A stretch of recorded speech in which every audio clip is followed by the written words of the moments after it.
The air in the living room felt heavier than usual, thick with the kind of silence that presses against your chest. I sat on the couch, the laptop balanced on my knees, its screen glowing like a beacon in the dim light. My thumb hovered over the play button, trembling, as the front door clicked open. Sarah's gym bag thudded to the floor, her sneakers squeaking against the hardwood. "Hey babe," she called, her voice too bright, like a bulb flickering before it burns out. I didn't answer. I couldn't. The video on the screen had already stolen my words, my breath, my certainty. She stepped into the room, her ponytail swinging, sweat still clinging to her brow. Her smile faltered when she saw me, really saw me. "What's wrong?" she asked, her tone dipping into something cautious, like she was stepping onto thin ice. I patted the cushion beside me, my hand steady despite the storm raging inside. "Sit down," I said, my voice low, almost foreign to my own ears. "You need to see this." For weeks I'd noticed the cracks. Small things at first. Her phone face down on the counter, when it used to lie screen up, buzzing with notifications. The way she'd linger at the gym, an hour turning into 2 then 3. "New trainer," she'd said, laughing it off, her eyes darting to the side. "He's intense." I'd nodded, swallowed the unease, told myself it was nothing. Trust was the scaffolding of our marriage, wasn't it? 10 years, 2 kids, a mortgage, and 1,000 shared mornings. Those don't crumble over a few late nights. But then there was the text. Last night, her phone had lit up while she was in the shower. Just a glimpse, a name, Jake, and a message that vanished before I could read it. My gut twisted, but I didn't touch her phone. I wasn't that guy. Instead, I'd lain awake, her soft breathing beside me a cruel contrast to the questions clawing at my mind. This morning, I'd done something I swore I'd never do. I checked her gym's social media page. Sarah sat, her thigh brushing mine, the familiar warmth now a stranger's touch. She smelled of lavender body wash and something sharper, like adrenaline. I pressed play. The video was grainy, a security feed from the gym's parking lot, posted by a member who thought it was cute. The timestamp read 9:47 p.m., 2 nights ago. The camera caught our car, parked in the far corner, away from the lights. 2 figures inside, shadows moving too close, too long. A hand on a cheek. A head tilting forward. My heart thudded. Loud enough I thought she'd hear it. "What is this?" Sarah's voice was sharp now, defensive. She leaned forward, her fingers gripping the edge of the couch. I didn't look at her. I couldn't. The video looped, 5 seconds of truth playing over and over. "Who sent you this?" she demanded, as if that mattered more than what I was seeing.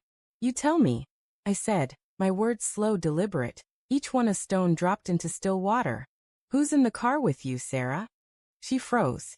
The kind of freeze that tells you everything before a single word is spoken. Her breath hitched, and for a moment, I thought she might cry. I wanted her to. I wanted her to break, to spill apologies, to give me something to hold on to. But she didn't. She straightened, her jaw tightening. "It's not what you think," she said, her voice steady now, practiced. "It's just Jake. We were talking.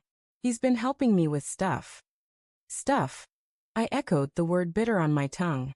"What kind of stuff requires you to sit in a dark car for 20 minutes after the gym closes?" Her eyes flicked to the screen, then back to me.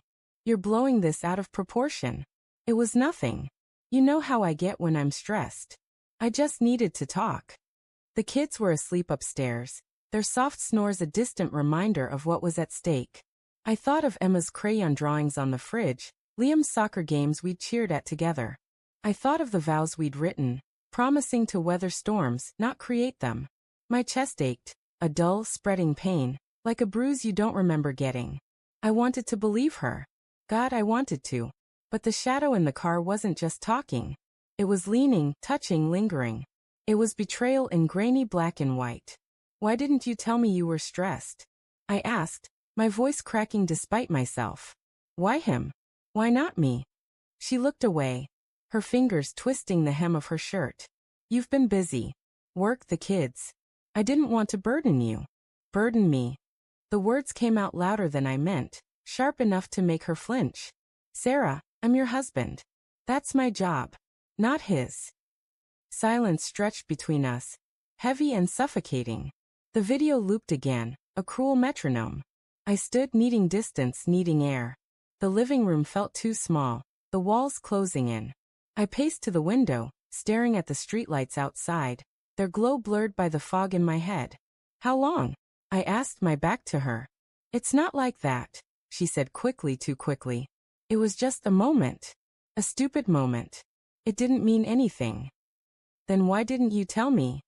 I turned, my voice rising. Why hide it? Why lie? I didn't lie, she snapped, standing now, her face flushed. I just didn't think it was worth mentioning. It was nothing. Nothing doesn't look like that, I said, pointing at the laptop. Nothing doesn't make you forget your family. The fight spiraled, words cutting deeper with each pass. She swore it was a one-time thing, a lapse in judgment. She swore she loved me, that she'd never meant to hurt me. But the details slipped out unbidden. A late-night coffee, a shared laugh, a moment of weakness. Jake was her trainer, yes, but also her confidant, someone who listened when I was too distracted. Each word was a shard, slicing through the life we'd built. I thought of the mornings I'd kissed her goodbye, the nights I'd held her close, oblivious. I thought of the trust I'd poured into her, like water into a cracked vase. And then the twist, the thing that broke me. I ended it, she said, her voice barely a whisper. That night in the car. I told him it was a mistake. I chose you. I stared at her, the woman I'd loved for a decade, now a stranger with tear-streaked cheeks. Chosen me? As if I was a consolation prize, a fallback after she'd tasted something else. The video stopped looping, frozen on that final frame, her silhouette leaning toward his. I wanted to scream, to shatter something, to rewind time. But all I could do was whisper. You already broke us. The house was quiet now, the kids still asleep, unaware.